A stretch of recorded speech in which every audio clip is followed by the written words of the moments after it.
universidad para presenciar el siguiente webinar programado por el vicerrector de investigación con el objetivo de promover la investigación científica y capacitar a los señores docentes, estudiantes y egresados de nuestra universidad, con el propósito de mejorar cada día la calidad de la investigación en nuestra institución. En esta oportunidad estamos reunidos en esta aula virtual para presenciar otro tema de mucha importancia que está relacionado a la investigación científica. El tema a tratar de esta mañana es el potencial analítico y tecnológico del Laboratorio Central de Investigación de la Universidad Nacional Agraria de la Selva. Tema que va a estar a cargo del ingeniero José Luis Trujillo Canahuiri. Él es especialista en calorimetría y espectroscopía del Laboratorio Central de la Universidad Nacional Agraria de la Selva.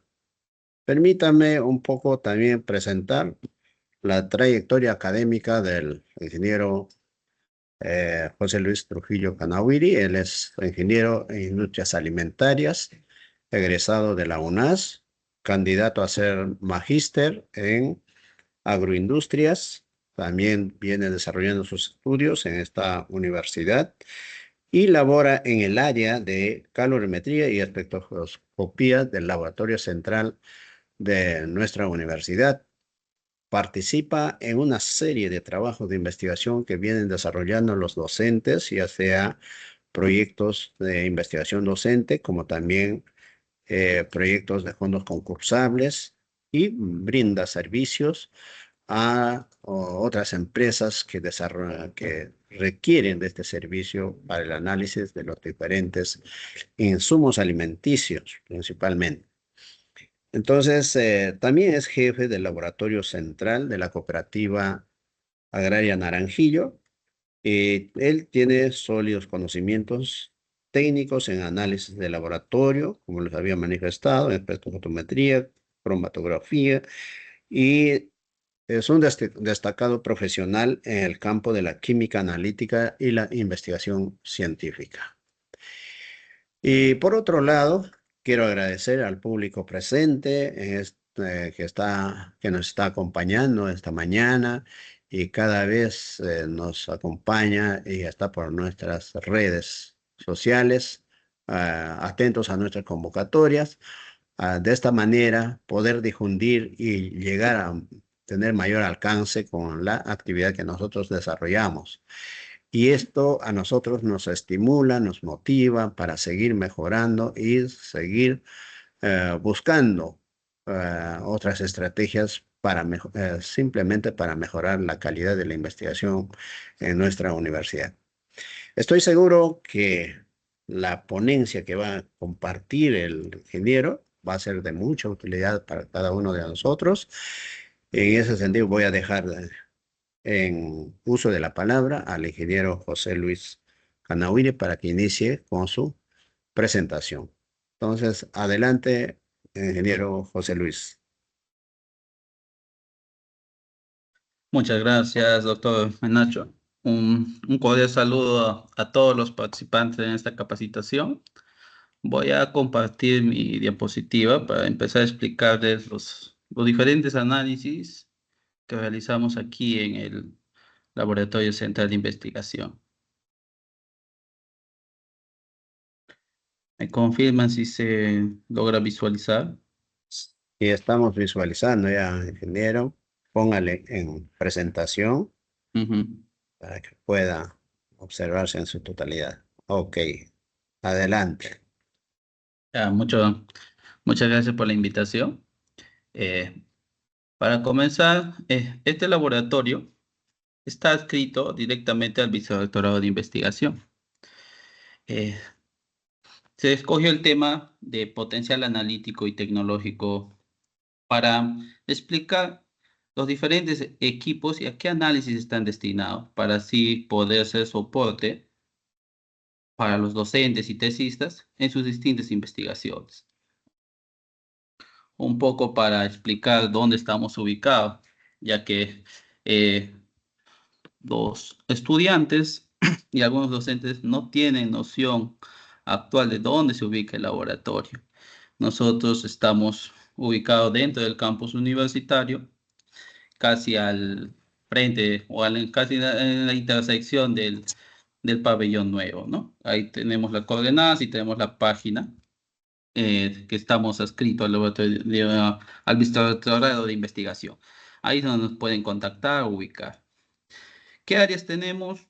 Tenemos área de ICPOEs, área de espectroscopía Raman y FTIR, área de calorimetría, área de microscopía electrónica de barrido, y además disponemos de dos áreas como la espectrofotometría UV-Vis y el área de cromatografía.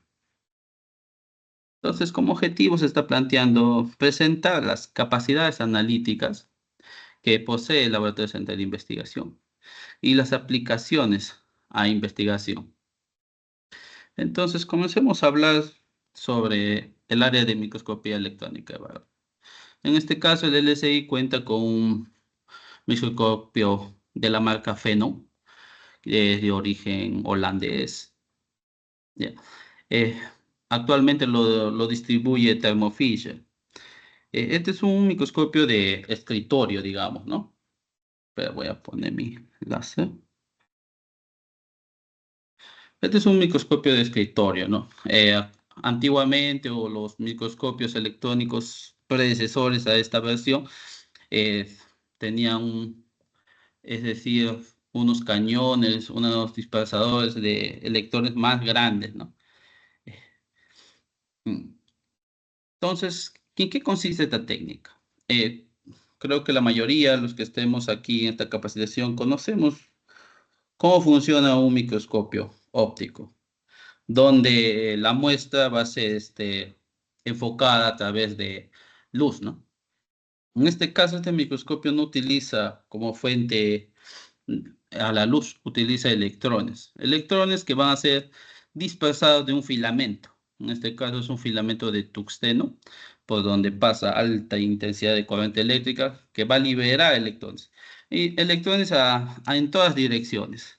Si en los microscopios ópticos son los lentes los que dirigen la luz y nos ayudan a enfocar la muestra, aquí los lentes van a ser, digamos, los electroimanes. Estos imanes van a generar campos eléctricos que van a direccionar o van a orientar que los electrones impacten directamente a la muestra. Entonces, parte de estos electrones van a ser dispersados y nos van a dar la imagen topográfica. Y parte de electrones que van a, digamos, conseguir separar electrones de la muestra, nos va a dar información de elemental. Como vemos, esta técnica podemos conseguir magnificaciones o ampliación de imágenes hasta 10.000 aumentos. Aquí podemos visualizar la estructura, ¿no? La morfología de este insecto, ¿no? Y esto es lo que se logra con este microscopio electrónico. Entonces, ¿para qué nos va a... A ver, no quiere pasar. ¿Me están escuchando? Creo que se ha colgado la línea. Sí, está bien, sí, sí está Se le bien. escucha, ingeniero. No, que no quiere pasar mi diapositiva. Ya. Entonces, este equipo, el rango de trabajo o aumentos que puede tener es desde 20 aumentos hasta 100.000 aumentos. Va a depender mucho de la estructura y qué tan conductor es la muestra.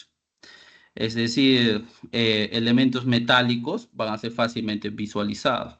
Pero ¿qué pasa con las muestras orgánicas? La principal desventaja de poder analizar muestras aquí va a depender del contenido de humedad. Aquí lo que se solicita es que la muestra sea seca. Y por ende, si no tiene una buena capacidad de conducir la energía eléctrica o conducir electrones, lo que se suele hacer es un metalizado.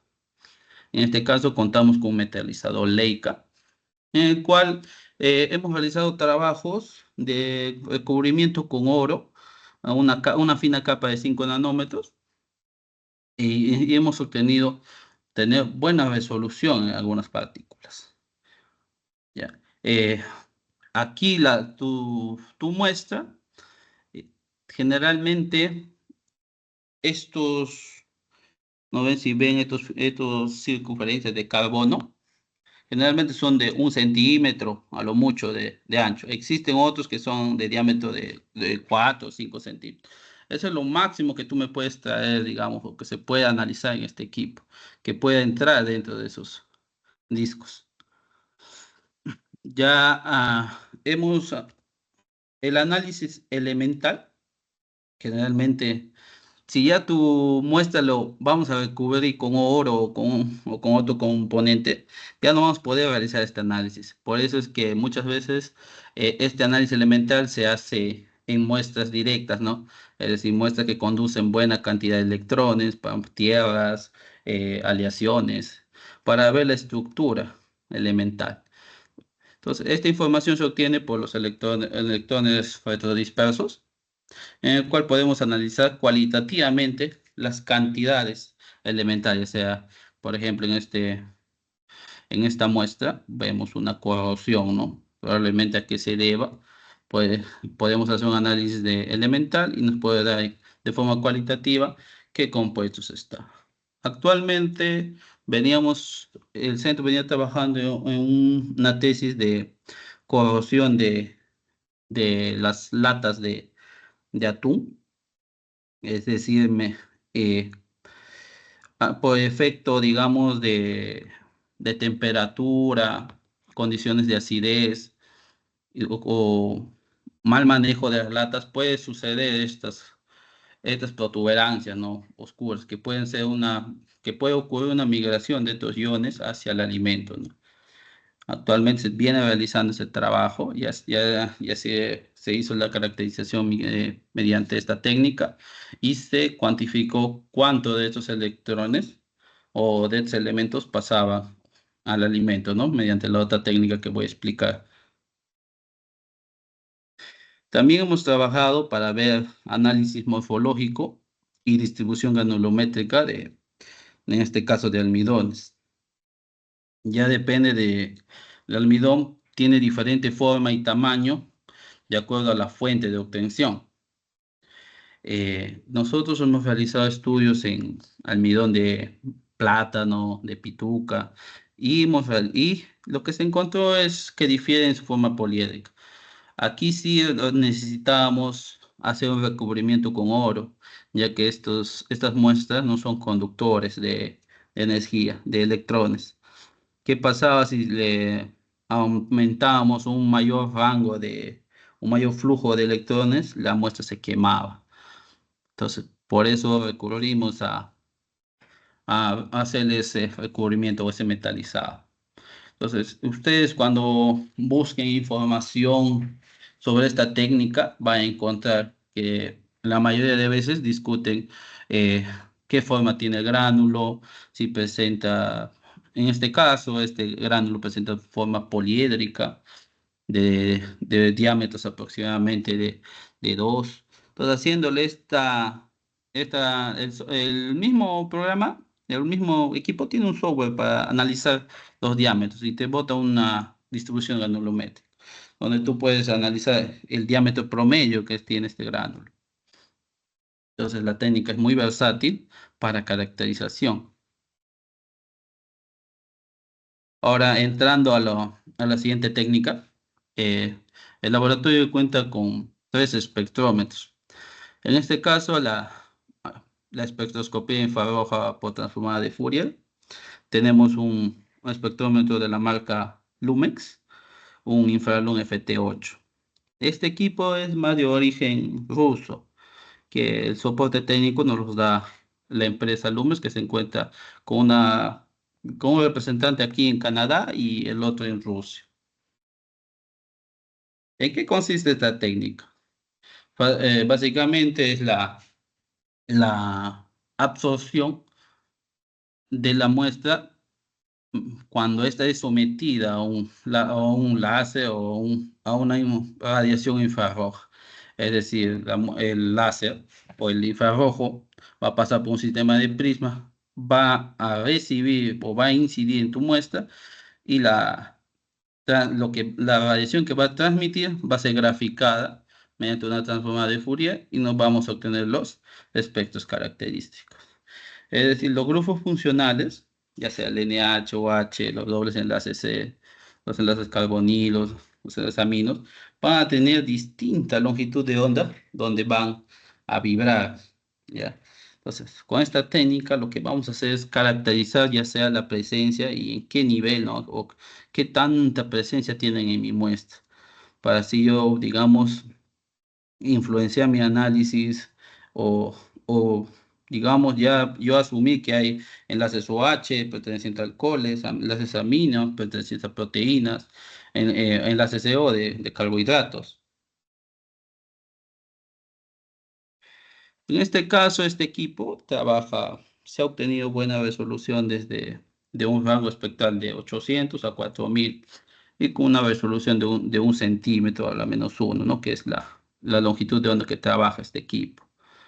Eh, la mayor aplicación o digamos la aplicación más rutinaria o más rápida que se puede hacer es trabajar con este dispositivo aquí que se llama el ATR, ¿ya? Que consiste básicamente en colocar tú directamente tu muestra, va a pasar el enlace y nos va a dar el espectro. O sea, aquí tú no vas a necesitar mucha preparación de muestra, ¿no? O sea, tu muestra lo único que se te pide o es que la traigas en su mayoría de veces seca y a una granulometría homogénea, ¿no?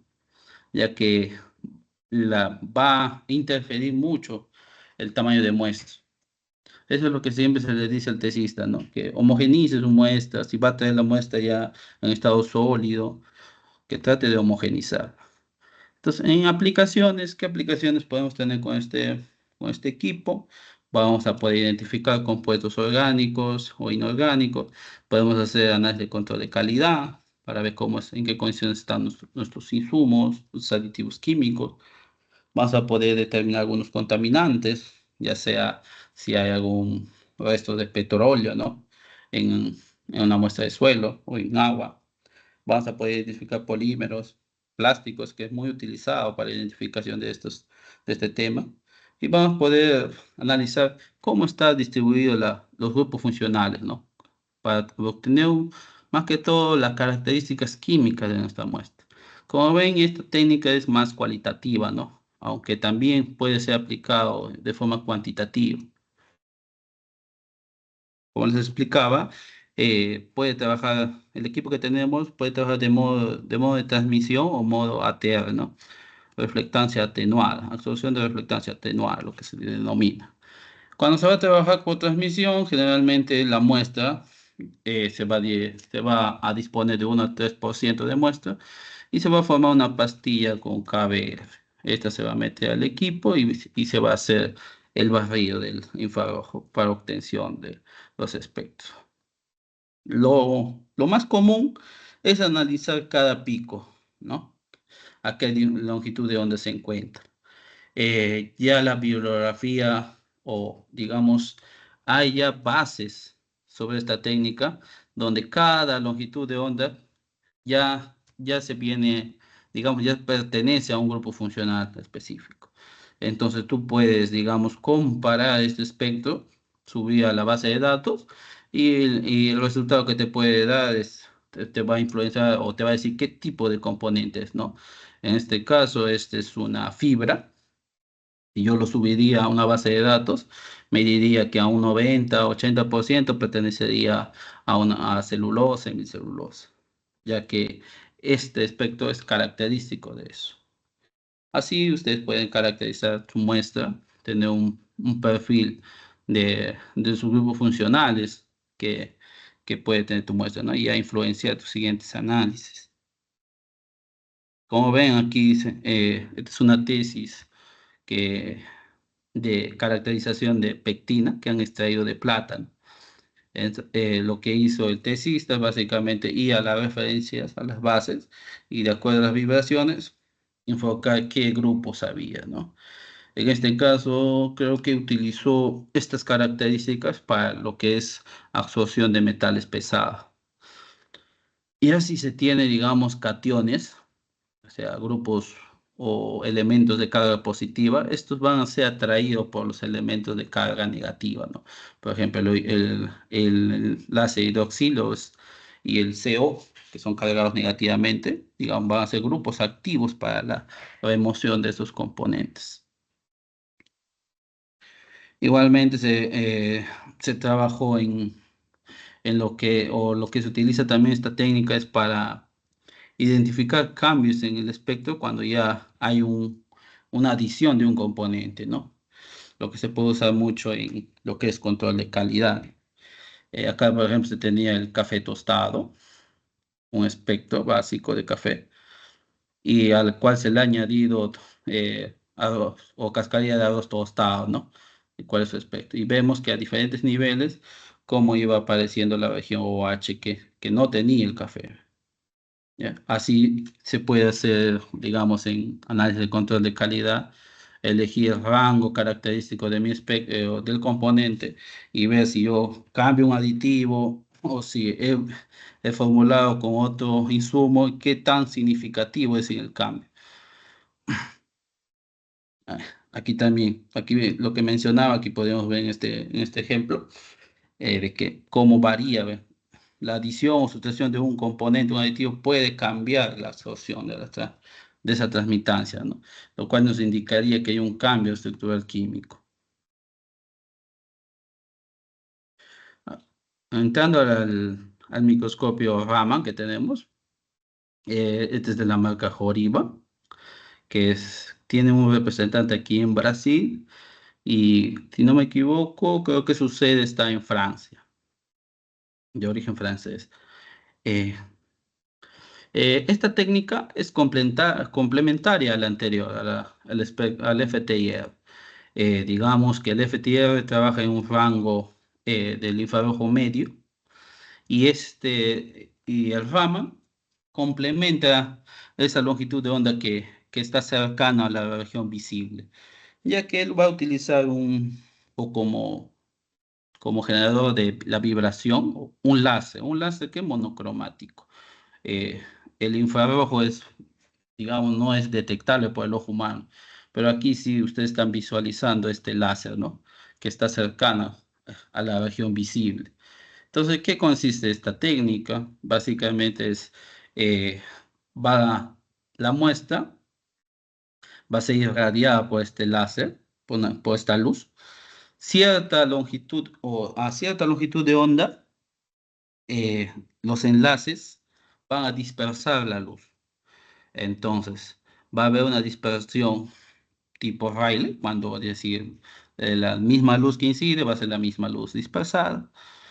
Pero la dispersión más característica aquí es la dispersión Raman-Stokes, ¿no? Es decir, se irradia al enlace, esta molécula va a absorber y va a liberar una cantidad menor de energía, ¿no? Entonces, lo que hace este equipo es eso, ¿no? Detectar esas variaciones de absorción, de liberación, o digamos, de dispersión de la luz para formar un espectro. Entonces, esto es muy utilizado en la parte de caracterización de muestras de tierras para obtener digamos, una huella digital, ¿no? Del elemento. Como al igual que el FTIR, esta técnica también dispone de base de datos. Es decir, si tú tienes una muestra desconocida, una tierra rara, ¿no? Y quisieras saber si pertenece a un grupo en específico, eh, colocas la muestra en el portaobjeto, identificas el punto y realizas el espectrograma, ¿no? Una vez obtenido el espectro, utilizas la base de datos y puedes obtener a qué nivel correspondería el elemento, ¿no? Qué porcentaje. Así pues, podemos tener espectros característicos de azúcares, podemos identificar distintos componentes de los azúcares. Actualmente en el laboratorio se ha trabajado lo que son los microplásticos. ¿Cuál es la ventaja de este equipo a comparación del FTIR, ¿no? En el FTIR tú necesitabas que la muestra cubriera esa región, ¿no? Esa área de donde está el ATR. Cambio aquí es más puntual. Tú vas a buscar con el microscopio aumentos de 100, 40, fijas tu muestra, fijas el punto y realizas ahí el análisis. Aquí se ha identificado microplásticos en diferentes filtros que viene trabajando la Facultad de Ambiental y se identificó la presencia con esta técnica. En este caso, si es un polietileno, si es un policloruro, distintos componentes, ¿no? Con esta técnica.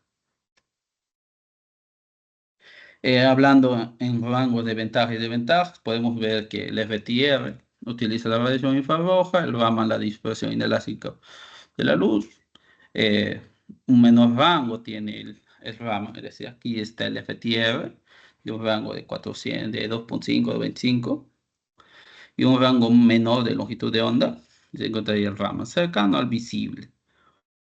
Ya, aquí lo más, digamos, representativo, lo que podemos decir es que difiere mucho, es lo que tenemos que tener cuidado tal vez es en la fluorescencia, ¿no? El FTIR va a ser una técnica con mayor longitud de onda, no va a tener mucha fluorescencia, no le va a afectar la fluorescencia, cosa que en el Raman sí, ¿no?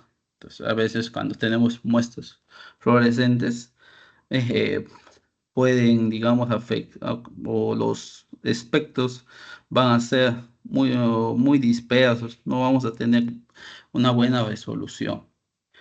Eh, en el FT, la cantidad del agua también va a interferir, cosa que en el Raman no. Podemos analizar muestras ya sea sólidos, líquidos, hasta gases, hay accesorios para analizar gases, pero más los trabajos que se ha hecho aquí en el laboratorio son de muestras sólidas y líquidas. Como les dije, son muestras complementarias. Puede que un enlace o una vibración no sea visible o sea poco visible en la región infrarroja, pero con el Raman sí voy a obtener buena resolución.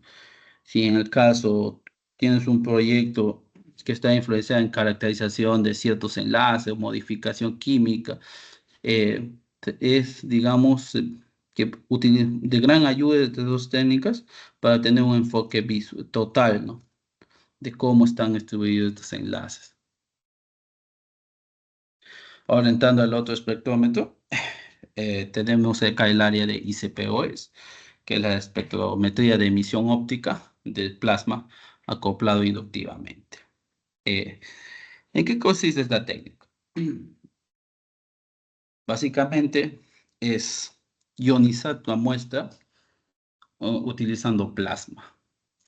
El plasma se consigue con un flujo de algo a alta temperatura. Lo llaman inducción o inductivamente porque va a ser generada a través de un campo magnético a alta frecuencia, donde vamos a conseguir este plasma. Entonces, lo que va a hacer el argón, acá se tiene un portamuestra, a través de una bomba peristática va a ser inyectada al equipo, digamos, al nebulizador. Lo que va a hacer el nebulizador es, digamos, algo así como pulverizar o hacer como un spray que va a entrar al plasma. Ya en el plasma que está argón a alta temperatura, que va a estar, el argón va a desprender electrones, ¿no? Estos electrones van a impactar o van a excitar a los elementos y estos elementos van a irradiar energía o van a emitir esa energía, ¿no? Por eso se llama emisión. Entonces, esa emisión de energía va a ser detectada por un detector UV-Vis y vamos a obtener las absorbancias. En resumen, podríamos decir que la emisión de los elementos nos va a dar una lectura de absorbancia y a la cual nosotros tendríamos que hacer digamos, una curva de calibración con estándares para así hallar las concentraciones. Cada elemento, ya sea hierro, magnesio, zinc, cobre, va a tener distintas longitudes de onda de absorción. Gracias a eso es posible la cuantificación de estos elementos. En este caso, nuestro ICP es de la marca Joriba. Tenemos dos equipos de esa marca, ¿no? ¿Cuál es? El Rama y el ICP. Desde la marca Joriba utiliza algo. Una de las desventajas es el uso o el consumo del gas, ya que para formar el plasma normalmente se utiliza de 15 a 20 litros por minuto, más que el gas que va a entrar al nebulizador. Entonces, lo que más se consume aquí es este gas, ¿no? Ahora, las condiciones para el funcionamiento de este equipo, como les dije, el plasma se forma aproximadamente de 6.000 a 10.000 grados centígrados, ¿no? Eh, el equipo dispone de un enfriador y de un sistema Peltier, ¿no? Que logra el aislamiento de ese plasma, del calor de que libera ese plasma. Entonces, como les dije, ¿no? Condiciones que debe tener el ambiente, debe estar, digamos, controlado de 18 a 28 grados, ya que cuando funciona el equipo, la temperatura se eleva. Eh, el equipo cuenta con un chiller que refrigera de 18 a 22 grados. Esto es muy importante, el gas, que tiene que ser 5.0, ¿no? O sea, de alta pureza, ya que si se emplea un gas de menor pureza, puede que reaccione con el analito, ¿no? Con el elemento y nos dé unas lecturas erróneas. Ya el tamaño de muestra o el tamaño de inyección que se va a hacer va a depender mucho de la concentración inicial que tiene tu muestra. Es decir, si tengo elementos en trazas en muy bajas concentraciones, podría yo optar por una inyección de un mayor volumen de muestra. Acá el equipo cuenta con un monocromador con una buena resolución de 120 a 800 nanómetros. Hay digamos, hay una desviación de 1%, ¿no? Que tiene en las lecturas. Podemos leer desde 0.1 a 10 microgramos por litro. ¿Ya? Entonces, ¿para qué nos puede o qué aplicaciones podemos tener? Podemos detectar metales pesados, algunos contaminantes, podemos a ver cómo está elementalmente, ¿no? Las aleaciones, metales, podemos determinar minerales, nutrientes, cómo está la composición elemental de fertilizantes o alimentos. Podemos analizar cómo están las trazas, ya sea en muestras orgánicas o inorgánicas, muy utilizado también en lo que es la industria minera, ya que vamos a cuantificar, aquí sí cuantificamos en qué concentraciones están los elementos. Ahora entramos a la otra área en la cual, digamos, he tenido más trabajo, o he trabajado más, que es la calorimetría, ¿no? Que es parte de la física, que como su nombre dice, ¿no? Calor, que es energía, metría, medida, ¿no? Medida energía. ¿Qué es el calor? Es un tipo de energía que está en tránsito. Siempre que hay un diferencial de temperatura, va a estar intercambiando esa energía. Ahora, dentro de esta área denominado análisis térmico, las dos técnicas más empleadas es la termogravimetría y la calorimetría diferencial de barrido. El laboratorio que disponemos cuenta con dos calorímetros de la marca Cetaran. Cetaran es una empresa francesa que tiene soporte aquí en Canadá y en Colombia tiene los representantes de esa marca.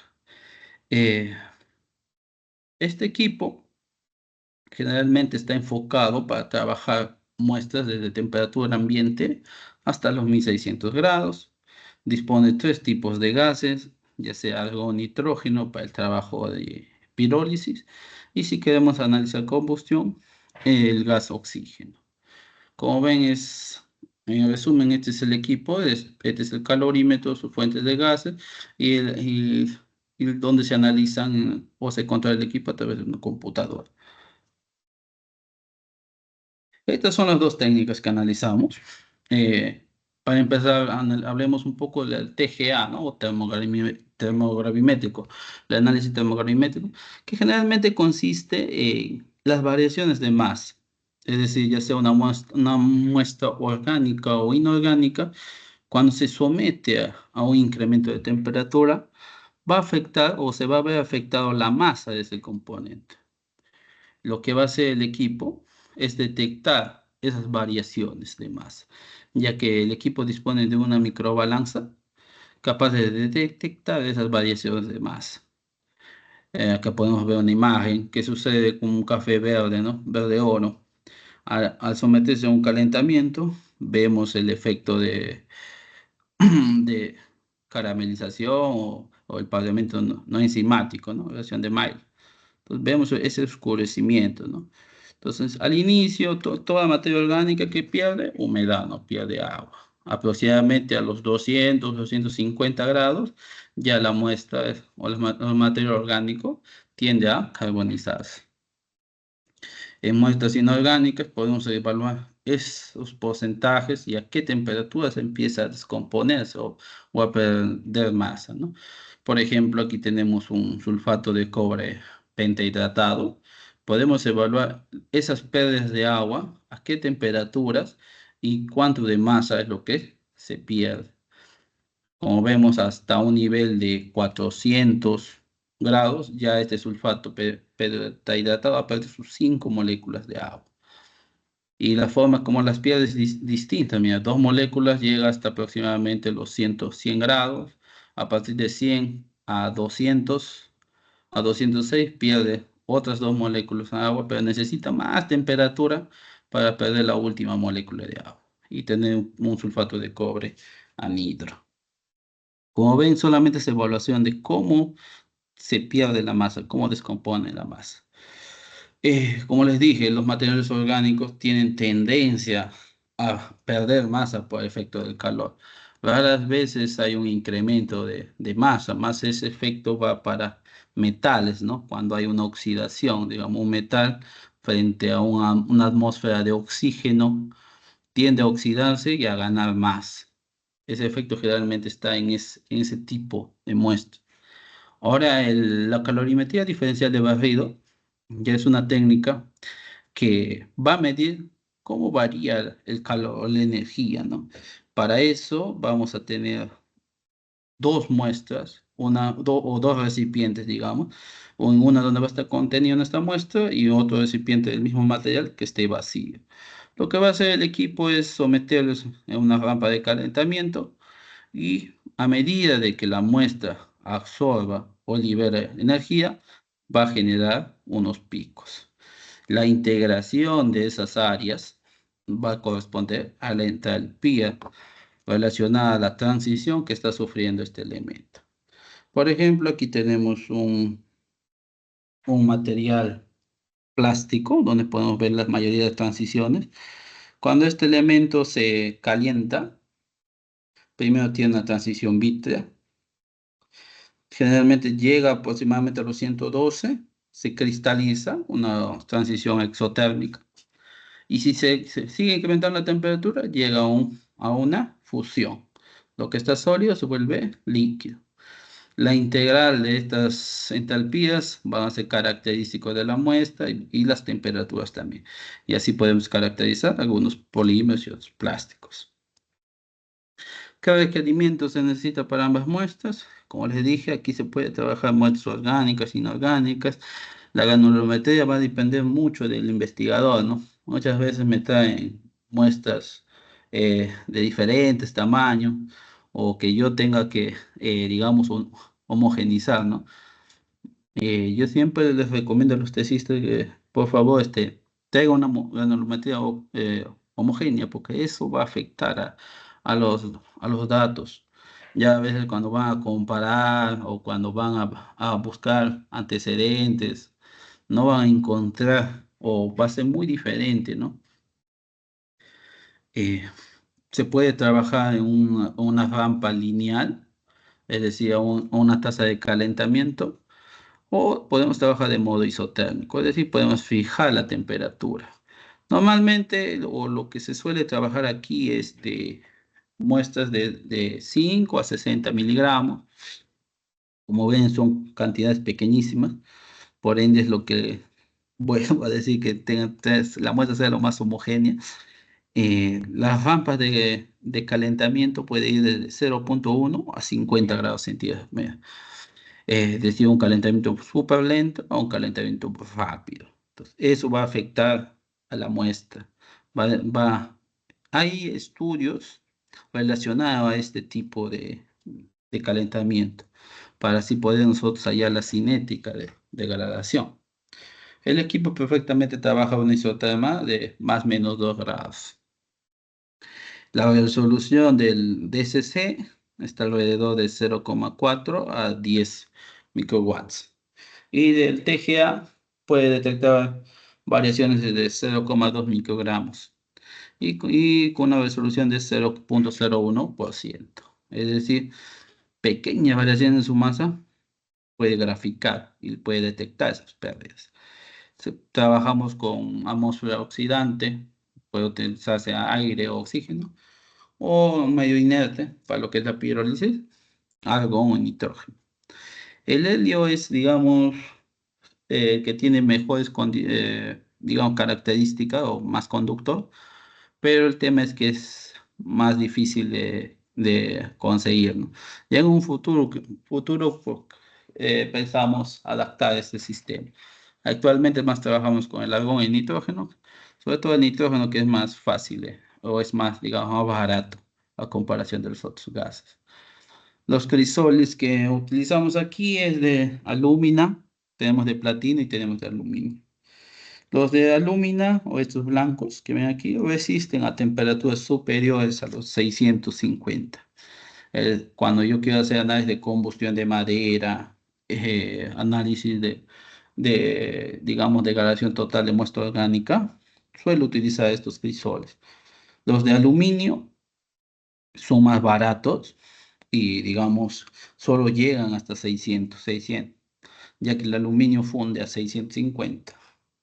Y de los platinos son de mejores características, resisten a alta temperatura, son mejor conductor térmico, pero las desventajas es que son caros de conseguir. ¿Qué aplicaciones podemos tener con esta técnica? Viendo del punto de vista del TGA, del análisis termogravimétrico, podemos hacer análisis de humedad, determinación de volátiles, podemos hacer análisis de composición térmica, es decir, análisis de pirólisis, análisis de combustión. Podemos determinar cenizas, podemos analizar cómo está compuesto un polímero. Con el DCC vamos a poder ver puntos de fusión, o sea, qué temperatura funde una grasa, funde un metal, un plástico. Podemos hallar la temperatura de transición vítrea, que esta temperatura está más generalizada para los plásticos y ciertas harinas, ¿no? Que es una temperatura crítica donde hay alta o las moléculas fluyen o están interactuando constantemente, ¿no? Eh, También la técnica puede determinar purezas, ¿no? Ya que el punto de fusión es único para un determinado compuesto químico. Una alteración en este punto de fusión, en esa temperatura y entalpía, indicaría que hay un excipiente ahí. Podemos estudiar reacciones exotérmicas, ya sea para análisis de combustión, para ver oxidación de grasas, y podemos ver si dos componentes digamos, compatibilidad, ¿no? Esto más que todo en el rubro farmacéutico, ya que se busca que el principio activo no forme enlaces con el material de relleno o el que va a cubrirlo, ¿no? Ya que si hay un cambio en la entalpía de fusión del principio activo, indicaría que hay un enlace formado con el material de pared. Como ven aquí en esta técnica, Básicamente es tu muestra que puede ingresar a esos pequeños crisoles. No requiere más preparación de muestras. Simplemente va a ser una trituración, llenado el equipo y ya dentro del equipo ya se le hace se formula el flujo de gas, la tasa de calentamiento y se obtienen los datos. Los datos de esta técnica son gráficos que vamos a poder cuantificar la cantidad de masa descompuesta y a qué temperatura. Una derivación de esta curva de pérdida de masa viene a ser el análisis diferencial. Este análisis diferencial nos va a decir a qué temperatura se alcanza la máxima descomposición, el cual va a ser, digamos, cuestión de comparación. Muchas veces aquí, por ejemplo, vemos las dos curvas tienen similar estructura o similar comportamiento, pero al derivarlo encontramos una clara diferencia. En este artículo que se publicó con el uso o con los datos obtenidos del equipo, se caracterizó las temperaturas de máxima descomposición de este café. Uno era un café de altura y un café de un nivel menor, ¿no? Como ya se sabe, hay más apreciación sensorial para los cafés que crecen a altura, ¿no? Lo que aquí se vio es que sí diferían en su temperatura de máxima descomposición, ¿no? Es decir, el café de zona alta iniciaba una descomposición más temprana a comparación del otro café, que podría alcanzar una temperaturas hasta 236, de una temperatura máxima de 223 a comparación del otro que es 220. Entonces la mezcla de estas variedades o un estudio de tostado podría ya mejorar las características de estos compuestos. De igual modo, aquí, por ejemplo, lo que actualmente estamos trabajando es caracterizar muchos materiales lignocelulósicos. Hemos caracterizado muestras de madera, de eucalipto, de diferentes edades, también de fibras. Y lo que generalmente buscamos es los rangos de descomposición de estos componentes. Como les dije, lo primero que se pierde a temperatura a 100 grados. Bueno, acá está en Kelvin, ¿no? 400 menos 273, aproximadamente estaría en el rango de 100, ¿no? ¿Qué correspondía al agua?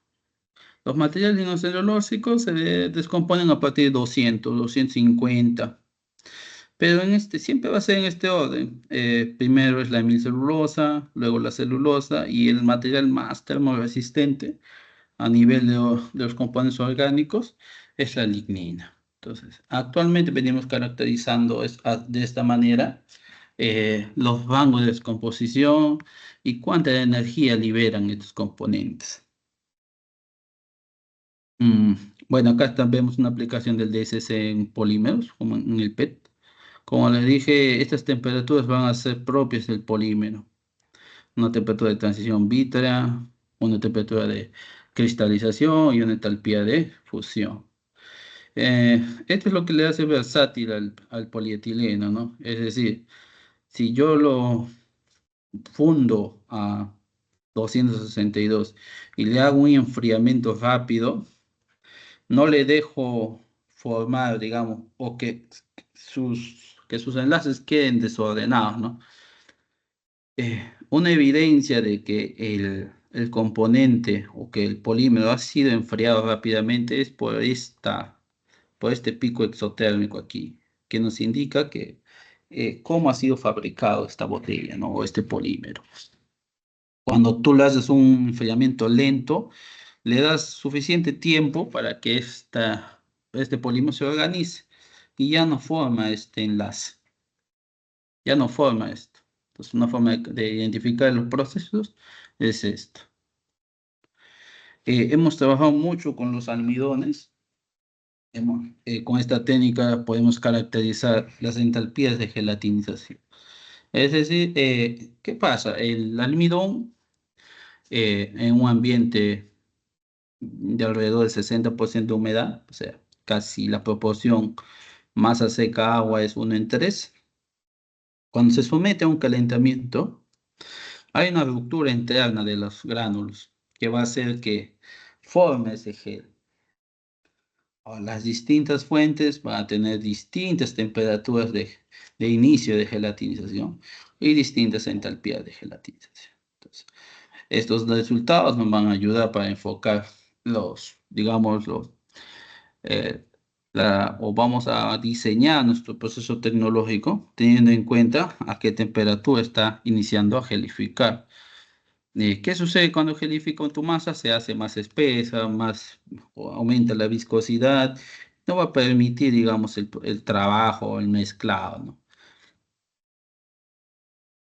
Lo que sí hemos caracterizado y hemos publicado un trabajo de investigación aquí es la caracterización de este tipo de almidón extraído de la colocasia esculenta, más conocido como pituca, de dos variedades.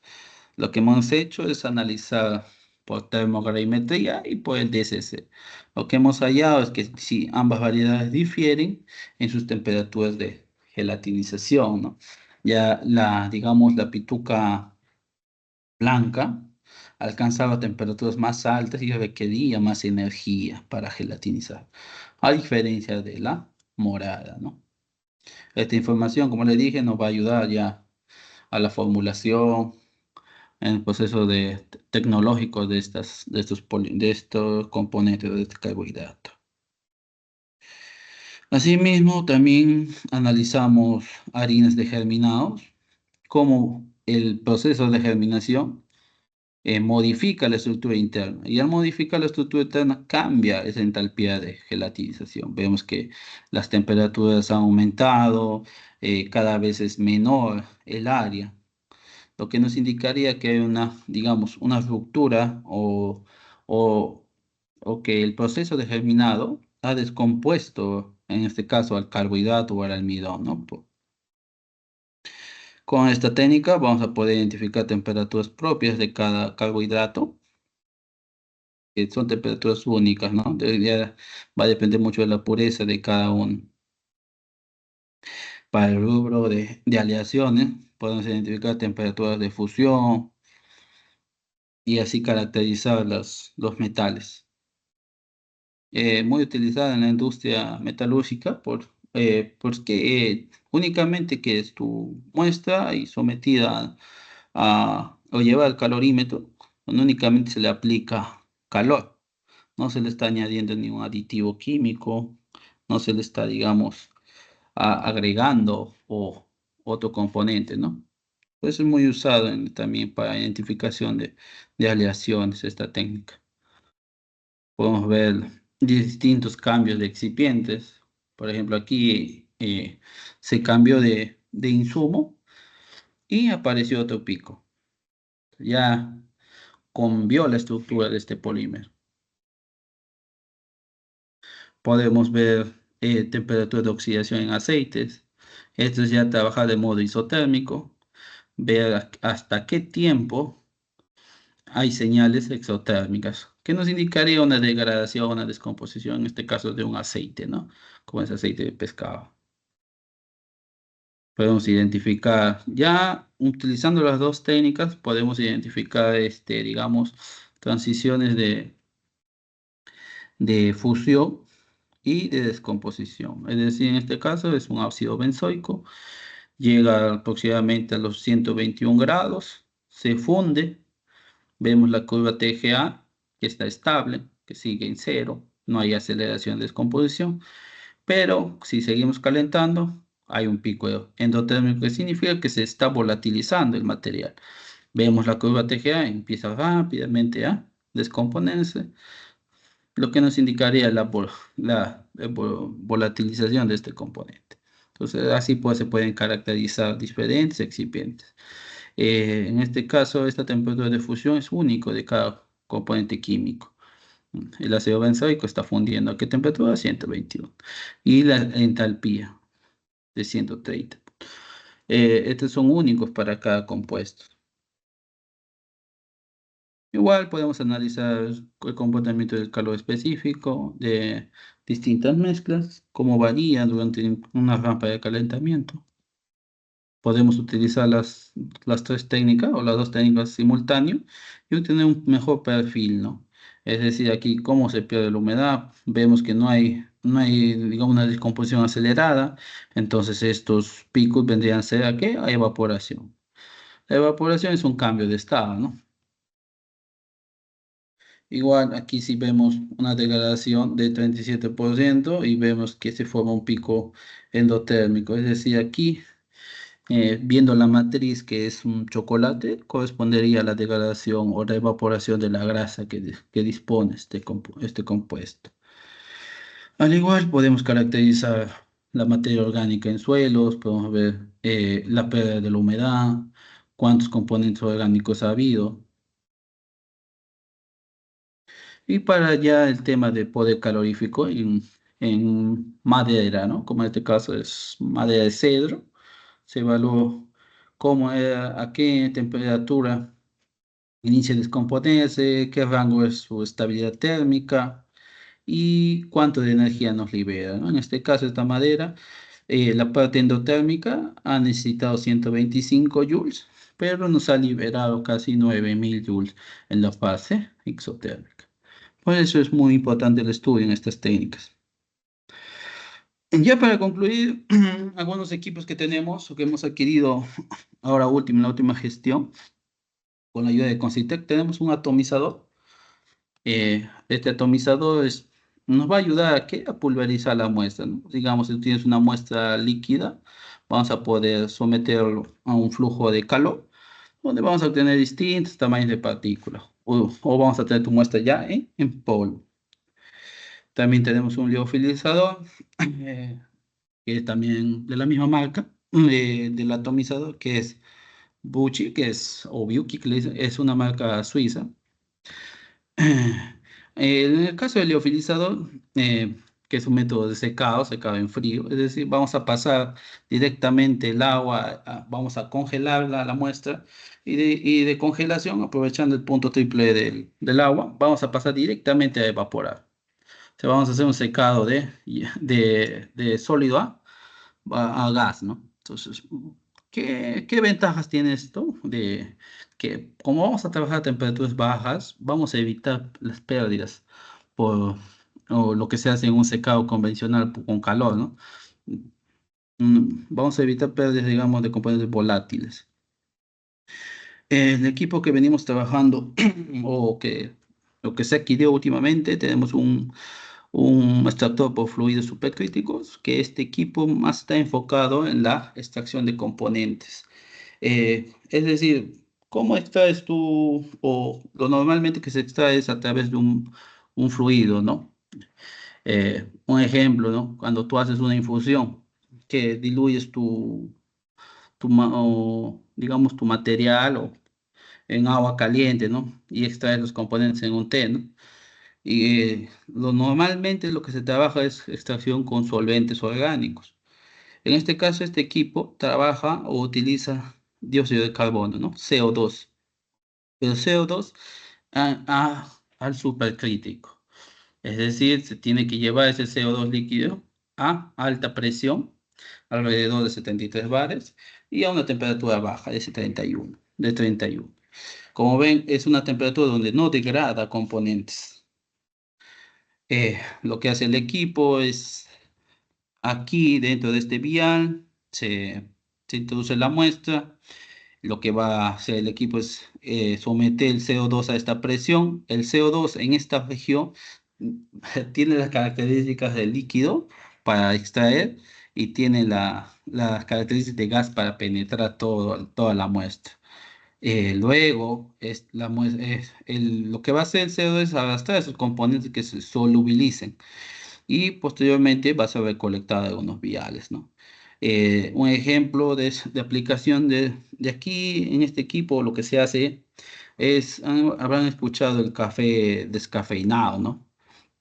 Una de las técnicas es solubilizar la cafeína en el CO2, o sea, el CO2 va a gastar únicamente la cafeína y como resultado el café va a estar libre de cafeína. Así podemos nosotros, digamos, eh, aislar diferentes compuestos, ya sea la teobromina, una vitamina que sea soluble en el CO2. Y venimos actualmente trabajando en una manera de extraer grasa o la manteca del cacao, ¿no? Utilizando esta técnica. Como ven, no requiere o no se aplica un componente o un material químico, no solamente es el CO2, es un gas que luego se descomprime, el CO2 se volatiliza, se va, y tu muestra queda, digamos, o obtienes una matriz más limpia, ¿no? Libre de algún solvente que pueda afectar o pueda dar ya otra característica. Ya de aquí ya tú puedes llevar tu muestra a caracterizar en las técnicas que describí previamente, ya sea ver su estructura química por un FTIR, cuantificar algunos elementos o llevar una técnica de espectrofotometría o cromatografía para cuantificar cuál, el componente. Bueno, eso sería básicamente lo que los análisis o las áreas que disponemos en el LSI. Quedo a la consulta de algunas preguntas, algunas dudas. En en el chat voy a subir lo que son la lista de precios o de análisis que se está haciendo aquí. Ok, muchas gracias, ingeniero José Luis Trujillo Canaví. Excelente presentación. Efectivamente, eso es lo que se cuenta en el Laboratorio Central de Investigación de nuestra universidad, que presta servicios o apoya muy de cerca a la investigación científica. Vamos a pasar a la parte de preguntas, pero antes indicarle a los participantes, por favor, invitamos que se registren en el link de asistencia para poderlo registrar y tener su certificación, por favor. El link está en el chat, por favor. Y seguidamente vamos a pasar a las preguntas. No sé si hay alguna interrogante, unas consultas. Y aprovechando el tiempo, quiero manifestar que efectivamente este laboratorio central ya tiene algunos años que viene trabajando y yo quisiera preguntarle tal vez al ingeniero desde su implementación, cómo ha transcurrido la investigación. Seguramente en estos últimos años están ya publicando buenos trabajos de investigación en las revistas indexadas. No sé si tienes alguna información con relación a eso. Y también decirle, ¿no? Que el servicio es solamente local o puede dar servicios a otras empresas, otras instituciones, estudiantes de otras universidades, porque acabamos de ver, hay varios participantes de otras universidades que están interesados a solicitar este servicio. Y lo que ha manifestado que va a colocar ahí los precios en el chat es de mucha importancia que les va también a alumbrar algunas preguntas también que pueden hacer. Adelante, ingeniero José Luis. Muchas gracias. Bueno, el laboratorio fue ya básicamente creado o a partir del 2018, 2019 que empieza a funcionar. Ya se adquirieron los equipos, pero la mayor carencia que tuvimos fue la parte de procesamiento de las muestras, ¿no? Es decir, para el área ICP se necesita la digestión de la muestra, para el área de cromatografía se necesita también la extracción previa de los componentes, ¿no? Eh, pero aún así, bajo la directiva o la gestión anterior que fue del doctor Emel junto con la doctora Elizabeth Ordóñez, se vino trabajando en la creación de los protocolos, ya que no se tenía, digamos, conocimiento o cómo o qué análisis podríamos hacer, ¿no? Venimos trabajando con ella, implementamos protocolos, realizamos análisis y logramos publicar algunos trabajos de aquí, utilizando los equipos. Eh, los servicios que damos eh, tienen un costo. Lo ideal sería que tal vez a los tesistas sea gratis, ¿no? Pero como cada equipo tiene consumibles y el laboratorio no se tiene o no hay un autofinanciamiento, ¿no? No tenemos un financiamiento propio. Entonces dependemos mucho la parte de la gestión de la universidad en la compra de algunos insumos y eso. Pero aún así, los precios que se ha propuesto para los análisis de los tesistas es un cobro a la mitad a lo que es al público exterior, ¿no? Se le da un beneficio también a los docentes RENACIT, que los costos de los análisis es menor, ¿no? Para así darle, incentivarlos a que se acerquen a hacer los proyectos de investigación, a que podamos darles ese soporte. Ok. No sé si hay alguna pregunta del público o de los estudiantes, entonces están invitados. Y también tal vez podría hacer la pregunta con relación que hay unas inquietudes de algunos estudiantes de otras universidades, la posibilidad de hacer prácticas preprofesionales en este laboratorio central.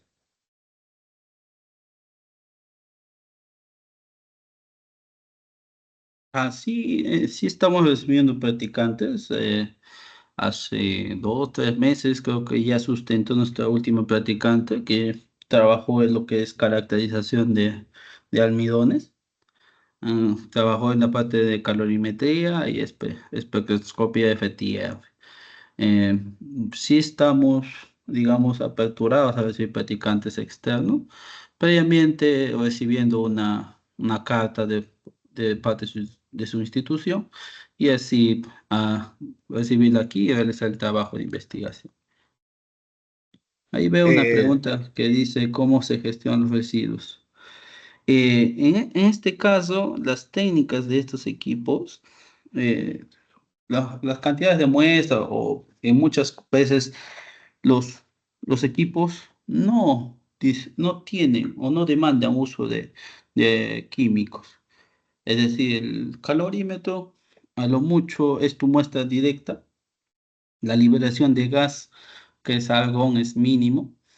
No hay digamos, un impacto directo en la contaminación. Las técnicas FTR y Raman generalmente es analizar directamente tu muestra, ¿no? No voy a utilizar un solvente, un ácido o una base para modificarlo.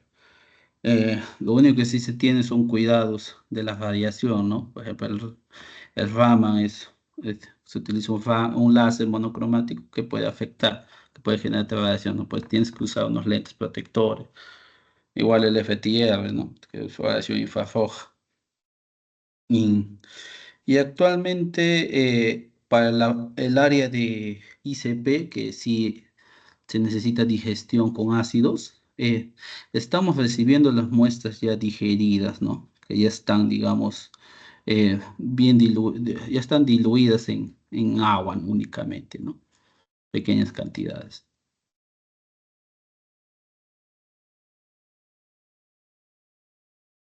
Muy bien. No sé si hay alguna pregunta más, alguna inquietud.